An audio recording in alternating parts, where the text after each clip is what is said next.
क्या आपने कभी सोचा है कि किसी समुदाय के पारंपरिक आवास और उनका संपूर्ण आवासीय परिवेश यदि अपनी मूल रूपरेखा में संरक्षित और जीवंत रूप में देखने को मिले, तो वो अनुभव कैसा होगा? इंदिरा गांधी राष्ट्रीय मानव संग्रहालय, भोपाल में ये अद्वितीय अनुभव संभव है, जहां भारत के विविध जनजातीय और पारंपरिक समुदायों के आवासों को न केवल उनके वास्तुशिल्प स्वरूप में संरक्षित किया गया है, बल्कि उन्हें जीवंत सांस्कृतिक संदर्भों में भी प्रस्तुत किया गया है। यहाँ हर घर केवल एक संरचना नहीं, बल्कि एक जीवंत कहानी है, जो उस समुदाय की जीवन शैली, विश्वास प्रणाली, परंपराएं और तकनीकी ज्ञान को सजीव रूप में प्रस्तुत करती है। राष्ट्रीय मानव संग्रहालय, जहां हर दीवार, हर खंभा एक सांस्कृतिक विरासत की गवाही देता है। आइए देखें और जानें भारत की विविध लोक परंपराओं को बिल्कुल उनके अपने रूप में। इनके पारंपरिक आवास स्थानीय रूप से उपलब्ध सामग्री जैसे लकड़ी, मिट्टी और घास से निर्मित होते हैं, जो न केवल पर्यावरण के प्रति उनकी अनुकूलता को दर्शाते हैं, बल्कि आत्मनिर्भर निर्माण परंपरा को भी उजागर करते हैं। घरों की दीवारें प्रायः टहनियों के जाल पर मिट्टी की परत चढ़ाकर बनाई जाती हैं, जो ताप और नमी के संतुलन में सहायक होती हैं। इन मकानों की विशिष्टता इनके प्रवेश द्वार की संरचना में भी दिखाई देती है।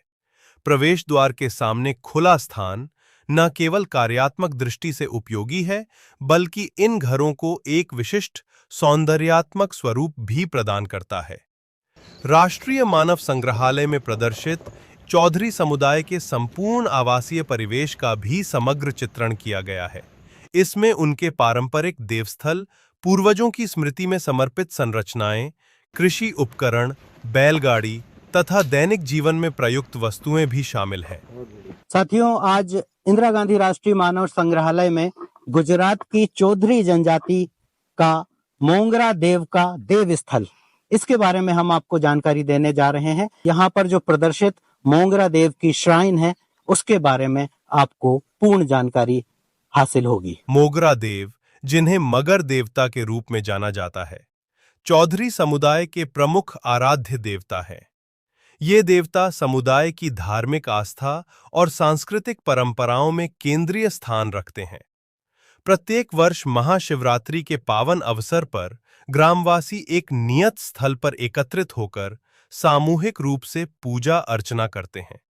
इस अनुष्ठान के अंतर्गत मगर देवता की काष्ठ प्रतिमा को विशेष विधियों एवं पारंपरिक नियमों का पालन करते हुए तैयार किया जाता।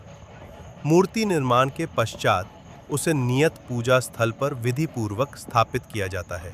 The most interesting aspect of Mongra Dev is the manifestation of the craft. You can see this is the head, body and tail.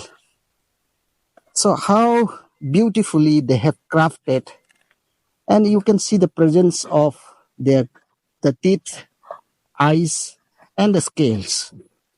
So that is one of the very important aspect of depicting Mongra Dev. And below you will find a large number of terracotta votive offerings. These offerings are actually offered to get the blessings, to seek blessings from any kind of untoward incidences of disease, epidemic or endemic, to get relief from all those kind of ailments. क्योंकि मगर उनके देवता का प्रतीक है, यह प्राचीन परंपरा मगरमच्छ के प्रजाति को चौधरी समुदायों के समक्ष संरक्षित भी होती है। मोगरा देव से संबंधित अनुष्ठान न केवल धार्मिक आस्था का प्रतीक है, बल्कि यह सामाजिक एकजुटता, पारंपरिक शिल्प ज्ञान और सांस्कृतिक निरंतरता का भी सशक्त माध्यम है।